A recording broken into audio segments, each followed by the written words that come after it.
দর্শকরা আসসালামু আলাইকুম। এই যে দেখতে পাচ্ছেন খাঁচার ভিতরে বিড়ালের বাচ্চা ঘুমাচ্ছে। তো আমার কয়েকটা কথা আপনারা খুব গুরুত্ব দিয়ে শুনবেন। কিছুদিন আগে দুইটা বিড়ালের বাচ্চা আমাদের বাড়ির পাশে জঙ্গলে কে যেন ফেলে দিয়ে গিয়েছিল। তারপর থেকে দুইটাই বাচ্চা আমাদের বাসায় থাকে। তো দুইটাই এরা ভাই বোন ছিল। তো একজনের নাম রেখেছিলাম টুনু, এর নাম হচ্ছে টুনি। তো এর ভাইটা 15-20 দিনের মতো ছিল। থাকার পরে এদেরকে সকালে দুধ দেওয়া হয় দুইবার, একবার সকাল 8টা 8:30টায় দুধ দেওয়া হয়, একবার 11টা 11:30টার মধ্যে একবার দুধ দেওয়া হয়। আর সারাদিন রাত পর্যন্ত একটু একটু করে মাছ খায়, রাত্রিতে আবার একবার দুধ দেওয়া হয়। তো যে দুধ বাছুর খায়, জীবজন্তু খায়, সেই দুধই এদেরকে খাওয়ানো হচ্ছে। তো যাই হোক, একদিন আমি দুপুরবেলা এদেরকে আটকিয়ে রেখেছিলাম এই খাঁচার ভিতরে। তারপর আমি খাবার দিচ্ছিলাম, খাঁচাটা খুলে বের হয়ে এর ভাইটা আমার আঙ্গুলে কামড় দিয়েছে।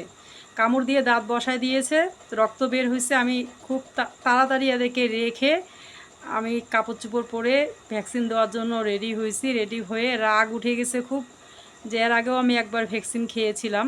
তো যাই হোক, পরে আমি এই দুইটাকে ব্যাগের মধ্যে ভরছি।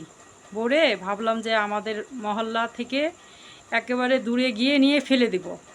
পরে আমি ভ্যাকসিন দিতে গিয়ে এদেরকে ব্যাগের মধ্যে ভরছি। ভরার পরে আমাদের বাড়ি থেকে 4-5টা বাড়ির পরে রাস্তার মধ্যে এরা ব্যাগ থেকে ছুটে বের হয়ে গেছে। বের হয়ে যাওয়ার পরে তখন আমি ওদেরকে ওইখানেই ফেলে দিয়ে আমি চলে গিয়েছি সদর হাসপাতালে গিয়ে টিকা দিলাম, ভ্যাকসিন করলাম। ভ্যাকসিন করে বাসায় আসছি। বাসায় এসে আমার খালার বাসায় বেড়াতে গিয়েছিলাম। তখন বিকাল 5টার পরে আমি খালাদের বাসা থেকে এসে আমার মনটা খুব ছটফট ছটফট করতেছে যে না, যাই তো দেখি বিড়ালের বাচ্চাগুলা কি অবস্থা।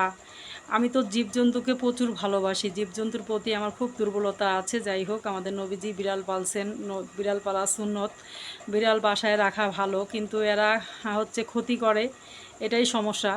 তো যাই হোক, তারপর আমি ওখানে গিয়ে খুঁজতেছি। খোঁজার পরে সবাইকে জিজ্ঞেস করছি। তো একজন বলল হ্যাঁ, এখানে দুটো বাচ্চা ছিল। খুঁজতে খুঁজতে এক পর্যায়ে পেয়ে গেছি।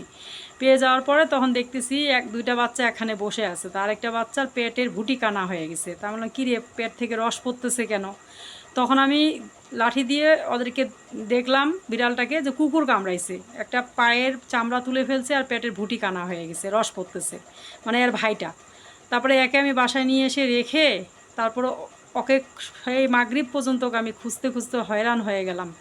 এক জায়গায় রেখে গিয়েছিলাম, ওইখানেই ছিল, কিন্তু অন্ধকার হয়ে যাওয়ার কারণে আমি ওই বিড়ালটাকে আর খুঁজে পাইনি। 1-1.5 ঘন্টা খোঁজার পর ভাবছিলাম যে নিয়ে এসে ডাক্তার ডেকে ভ্যাকসিন করায় দিব, ডাক্তার দেখাবো।